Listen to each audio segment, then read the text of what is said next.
In battle, in forest, at the precipice in the mountains, on the dark great sea, in the midst of javelins and arrows, in sleep, in confusion, in the depths of shame, the good deeds a man has done before defend him. Being wealthy might seem to be supremely enviable, he wrote, but the business of wealth-getting and of wealth enjoyment, when viewed at close range, turns out to be a very different matter. When you see something that is technically sweet, you go ahead and do it, and you argue about what to do about it only after you have had your technical success. That is the way it was with the atomic bomb. We knew the world would not be the same. A few people laughed, a few people cried. Most people were silent. I remembered the line from the Hindu scripture, the Bhagavad Gita. Vishnu is trying to persuade the prince that he should do his duty, and to impress him, takes on his multi-armed form and says, "Now I am become death, the destroyer of worlds." I suppose we all thought that one way or another. The optimist thinks this is the best of all possible worlds. The pessimist fears it is true. It is a profound and necessary truth that the deep things in science are not found because they are useful, they are found because it was possible to find them. No man should escape our universities without knowing how little he knows. Any man whose errors take 10 years to correct is quite a man. When we deny the evil within ourselves, we dehumanize ourselves, and we deprive ourselves not only of our own destiny, but of any possibility of dealing with the evil of others. It is perfectly obvious that the whole world is going to hell. The only possible chance that it might not is that we do not attempt to prevent it from doing so. There are children playing in the street who could solve some of my top problems in physics because they have modes of sensory perception that I lost long ago. There are no secrets about the world of nature. There are secrets about the thoughts and intentions of men. We do not believe any group of men adequate enough or wise enough to operate without scrutiny or without criticism. We know that the only way to avoid error is to detect it, that the only way to detect it is to be free to inquire. We know that the wages of secrecy are corruption.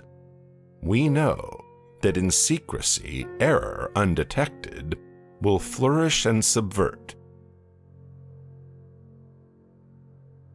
Mr. President, I have blood on my hands. Knowledge cannot be pursued without morality.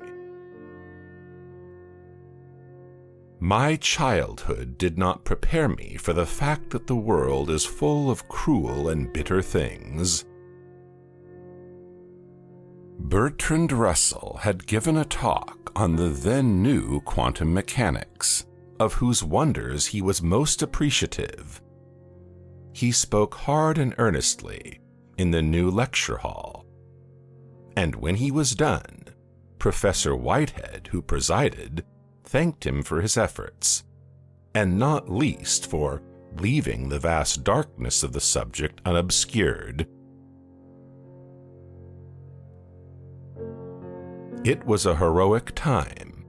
It was not the doing of any one man. It involved the collaboration of scores of scientists from many different lands. But from the first to last, the deeply creative, subtle, and creative spirit of Niels Bohr guided, restrained, deepened, and finally transmuted the enterprise. Access to the Vedas is the greatest privilege this century may claim over all previous centuries. The experience of seeing how our thought and our words and our ideas have been confined by the limitation of our experience is one which is salutary and is, in a certain sense, good for a man's morals as well as good for his pleasure. It seems to us scientists that this is an opening up of the human spirit, avoiding its provincialism and narrowness. The foolish man seeks happiness in the distance. The wise grows it under his feet. The problem of doing justice to the implicit, the imponderable, and the unknown is, of course, not unique in politics. It is always with us in science. It is with us in the most trivial of personal affairs. And it is one of the great problems of writing and of all forms of art. The means by which it is solved is sometimes called style. It is style which complements affirmation with limitation and with humility. It is style which makes it possible to act effectively, but not absolutely. It is style which, in the domain of foreign policy, enables us to find a harmony between the pursuit of ends essential to us and the regard for the views, the sensibilities, the aspirations of those to whom the problem may appear in another light. It is style which is the deference that action pays to uncertainty.